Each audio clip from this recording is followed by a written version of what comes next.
Next हम पढ़ते हैं कि साइन एंड सिम्टम्स क्या हो जाते हैं। जब एक्यूट हमारा ऑस्टियोमाइलाइटिस होता है, यानी जब लेस देन 4 वीक्स तक लास्ट करता है, तो पेन होता है, इन्फेक्शन वाली साइड पर फीवर होता है। क्रोनिक हो जाता है तो प्रोलॉन्ग्ड फीवर होता है एंड वेट लॉस हो जाता है। वहाँ पर जो लेट स्टेज यानी कि जो सबसे लास्ट स्टेज होती है, जो हमने पढ़ा था क्लोका, यहाँ पे पढ़ा था हमने कि ये जो क्लोका है ये बन जाता है जहाँ से पस डिस्चार्ज होता है। तो इसके अंदर लिखा है कि ड्रेनेज फ्रॉम साइनस ट्रैक्ट, यानी कि उस लेट साइन के अंदर क्या होगा कि वहाँ से ड्रेनेज पस रिलीज़ आउट होने लग जाएगा। अब इसके अंदर दो तरह के साइन एंड सिम्टम्स हैं, एक है सिस्टमिक और एक है लोकल। तो जो सिस्टमिक साइन एंड सिम्टम्स है वो sweating and chills, मेलेज, nausea and anorexia and high grade fever है। मेलेज का मतलब होता है डिस्कम्फर्ट होना, एनोरेक्सिया का मतलब होता है लॉस ऑफ एपेटाइट, नोजिया का मतलब होता है कि फीलिंग ऑफ वॉमिटिंग।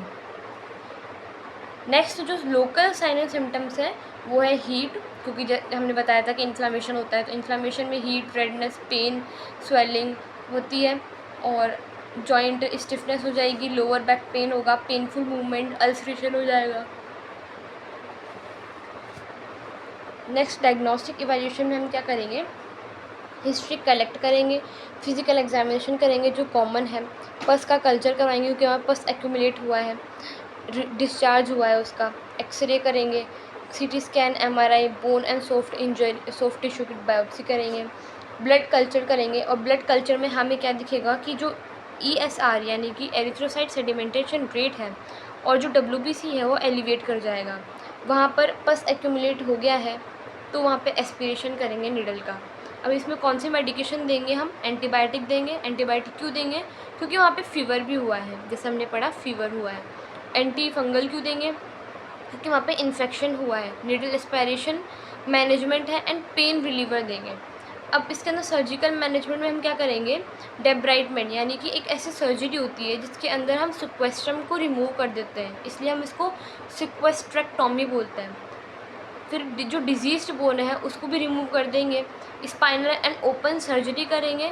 सॉसराइजेशन यानी कि रिमूवल ऑफ स्कार टिश्यू। फिर करेंगे हाइपरबैरिक ऑक्सीजन थेरेपी देंगे।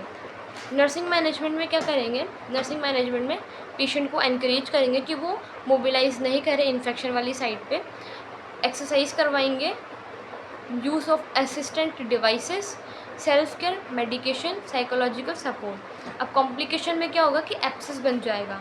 बोन डेथ कब होगी, जब हमने पढ़ा नेक्रोसिस हो गया था और जब क्रोनिक हो जाता है तो बोन डेथ, स्टंटेड ग्रोथ हो जाएगी, और ये हमने डायग्राम पढ़ा।